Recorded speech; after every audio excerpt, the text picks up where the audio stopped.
Then in terms of like gaining discipline,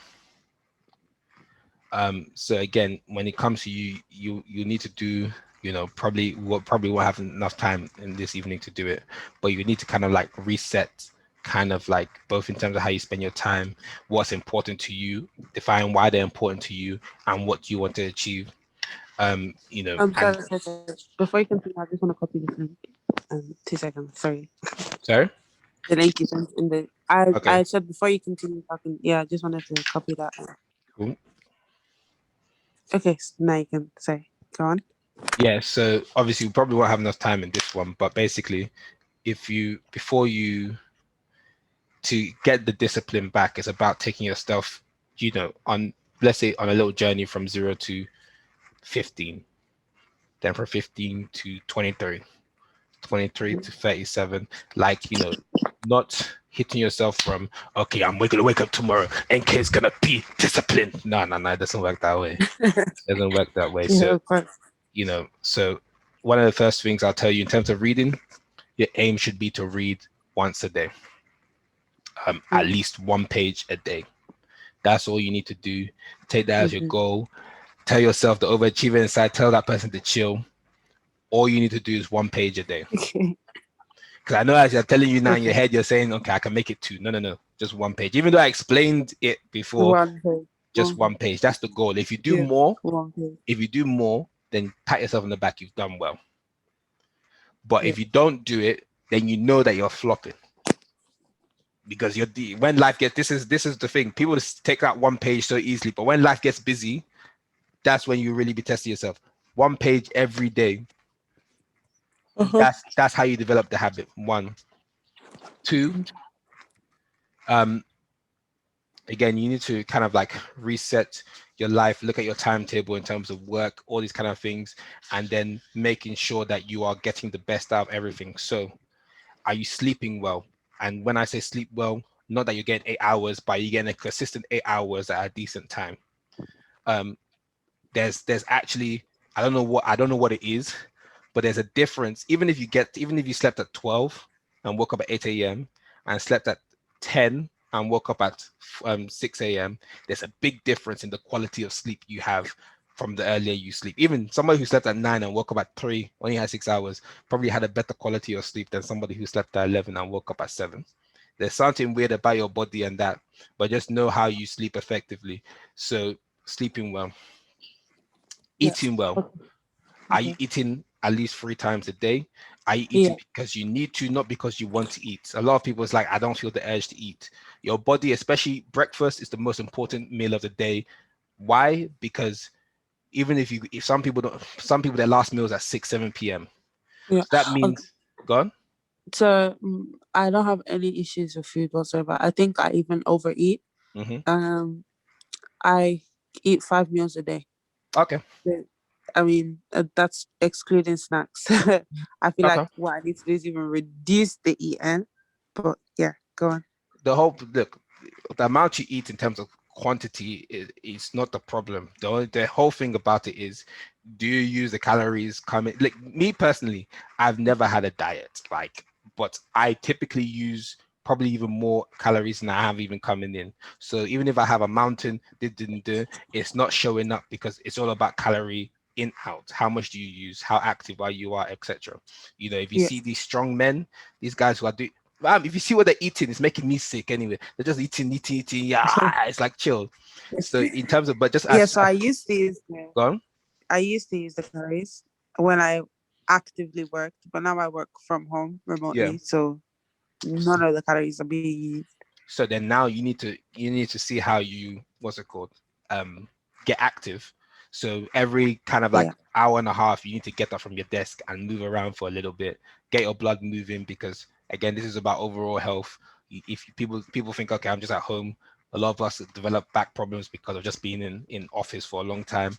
So get up, stretch your legs. I have an alarm every 2 hours to remind me to drink water, because I can be so busy I forget to drink water. So how hydrated are you staying? Are you drinking water? Again, drink water spread out through the No. day as opposed to at one point in time. Food, is it balanced? X, Y, Z. And then how are you incorporating breaks? And then now how are you most effective? Like, how are you most productive? So you've figured out your sleep, you figured out your eat, you figured out your water, you know, the snacks and whatever, balanced diet, whatnot. But how are you most productive? So are you somebody that likes to procrastinate? Are you somebody that if you're doing something for too long, then you're going to wander off? You know, kind of account for those things. And kind of like, you know, for me, I tell people schedule in procrastination. You know, I do something called like the 25-minute rule for myself, whereby if I have a task, you know, I'll tell people if I go to university to revise, out of 8 hours revision, I only revised 4 hours, but the 4 hours was quality. So I know that if I'm going to go there for 8 hours, I'm going to have some breaks. I'm going to walk around, talk to people. I'm going to look at YouTube. I'm going to be singing Hakuna Matata, like Disney's going to be there somehow. Disney's been motivated my revision for a long time. See, Mulan, I'll make a man out of you. Listen, so I know that's going to happen. So I really schedule it in. I know those 4 hours, but you know, if I did 8 hours, I know those 4 hours are quality. But it's how I know I'm going to be productive. So me, I do the 25-minute thing whereby I come for an hour and my goal is only to work for 25 minutes. And so if I do more, and then I have 35-minute break. So and the thing is, if I go from that 25-minute, let me say if I have 8 hours, I have 25 minutes in that hour. Now, if I find myself in the zone, whatever, I what's it called, and I pass 25 minutes. Anytime I go over that 25 minutes, I'm eating into my break. If there's 10 minutes left, I've got 10 minutes break. And then if I miss that break, I go into the second hour, and then I either go into my next task or I continue. And so that works for me, that I always have the time for break. So my brain is kind of anticipating it, because sometimes my brain forces me to take a break or wants to procrastinate because it's like, fam, we've been doing this for too long. So know how you're productive, and then kind of make that into the timetable of what you're doing in terms of your life. So how you timetable friends and all those kind of things. And that's where you kind of find out where you timetable in reading, whether that be reading books separate to reading the Bible. Then there's things you can do to set your day completely right. So do you wake up early or do you wake up late? Early. Early. Cool. Beautiful. So before you go to bed in the night, Yeah. there's two things I want you to do. Mm-hmm. I want you to set out the clothes for your activities the next day. So if you're going to go jogging or running or any exercise, set them out, put the mats next to it. Yeah, I did that. Yeah. And then set out your clothes for work. Cool. So you're already doing that. So you're already doing better than a lot of people. The second thing is to write your to-do list for the next day. Yeah. And that's why I stopped doing that. That's where things started going left. So when you have your to-do list for the next day, the interesting thing about how you go to bed is very interesting on how it sets you up for the next day, because people wake up and they're like, okay, what am I going to do today? Blah, blah, blah. Now you've woken up, you don't have to waste that morning mental energy of like, what am I going to do today? You know, me, when I used to jog every day from sixth form to about uni, my clothes or what I was going to jog was always just there ready. So immediately I'd wake up, I'd literally, honestly, muscle memory, push myself out of bed, boxer, you know, it's just there, shorts there, shoes, boom, sleep still in my eye. I'm walking downstairs because my brain is already like, listen, we already know what the mission was. We went to bed ready, like we woke up ready for war. And so having your things there, good. Having your to-do list, knowing that what you want to do the next day, good. Then what's it called?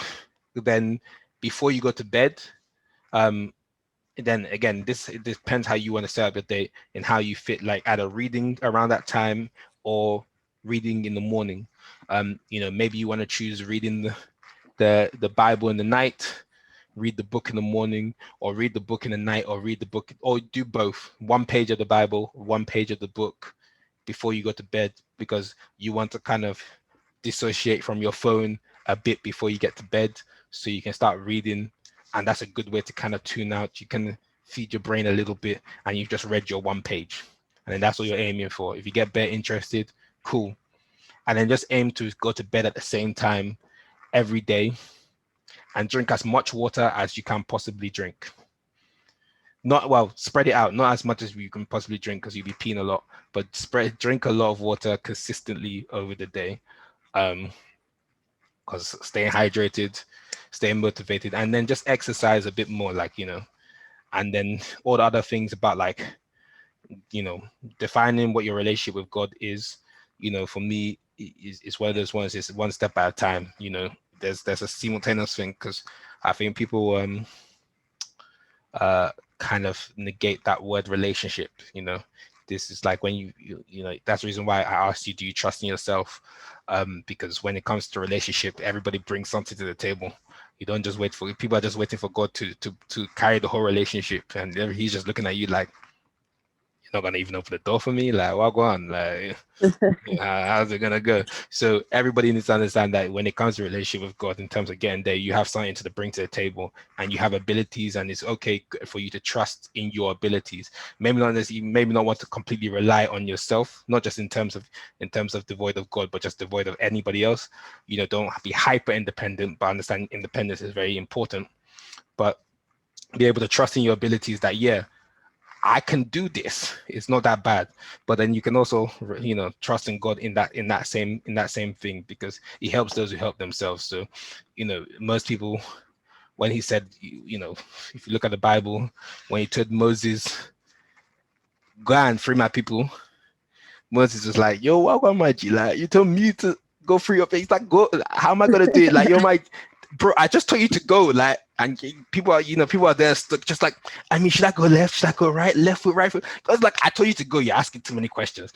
He trusts in you to carry out what He told you to do. That's the reason why when your dream or purpose comes to you, it comes to you. It doesn't come to anybody else. So in trusting your own abilities and trusting God is almost a roundabout thing, because if you trust in God, you trust in that He trusts in you, and the same is a thing. So you got to bring something to the thing. And when it gets hard for you, then He comes in. It's like, yo, my G, this is where I can add value into your life, because He already gave you what you can do to keep on moving. And if you look at your life and the madness has happened, you're still alive, you got through it, and you're like, raw. He got you throughout that time, but you also helped in getting yourself there. So don't negate it in that sense. But take little steps in order to get to that point. Take little steps to get there, and in the process of all of that kind of stuff, in terms of the self-love aspect of this relationship, obviously, and I'm not going to go too deep into it, but obviously first, one of the things you want to do is forgive yourself, because most times when people say that their relationship, they want to, not saying that this is you, but I'm just speaking very generalistic. When people say they want to get their relationship with God better, that typically comes from a place of shame, guilt, feeling like they're disappointed, or feeling like they're not doing well or something like that, which is not necessarily the best place to be coming from when you're trying to do that. And it's kind of like where a lot of people stay. It's like, okay, I did this, I feel like I've gone this, blah, blah, blah. Forgive yourself, just it's okay, you've done it. It's like, why are we stressing? Just keep it moving. But yeah, with all these things, just try and make them little by little. So in terms of relationship with God, taking the step, whether it's reading the Bible, whether that's praying more, keep it at the bare minimum. Don't go tomorrow and start doing Daniel fast and start doing 30-day fasting and prayer. Like, don't, you're doing too much, but remember, even in the relationship with God, always exert balance. Don't go and start moving mad anyhow, because now you're in relationship with God and you start doing crazy things. And so forgive yourself, forgive anybody who's hurt you. That's an important thing in terms of repairing relationship with God. Loving yourself, and then I guess the next part is about you trying to find out what your purpose is if you haven't found it. And so when I always say to people, when you find your purpose, then you can live on purpose. So that's the whole thing. And then when you live on purpose, it's kind of like a bit easier to not feel lost, which is most times when we kind of lose that relationship, because it's like we're kind of lost. You're not finding me, so deuces for the minute. When I find myself, I'll find you too. So it kind of gets like that. So yeah, read one page, set up your night before, and then kind of go through that, and then make your budget. Start with the basics, and then start incorporating that, and then start bringing a little bit more structure into your life, but then bring structure that makes sense. Don't bring structure for the sake of structure. If you know that, And if you know that if you know that it's gonna take you 2 hours to get ready, don't, in, either wake up earlier or push the time of what you're gonna do later. Don't set yourself up for failure. If you know that it will take you, if you know that, you know, yeah, don't set yourself up for failure. Similar, like, don't go and say I'm gonna read 50 pages every day. Don't set yourself up for failure. Especially if you have like 5 days or 3 days, it feels cool. But I've been busy. I know there's days I'm like, that's not happening. I know if I say 1 page a day, the commute, I can do 1 page. That's 1 page. But you end up being what you do consistently. That's literally success. Success is little effort over time, consistency over time. You know, if it's not working today, it's not working tomorrow. If you continue doing it, that's when you do it. If you've gone gym, you know that gym results come in time.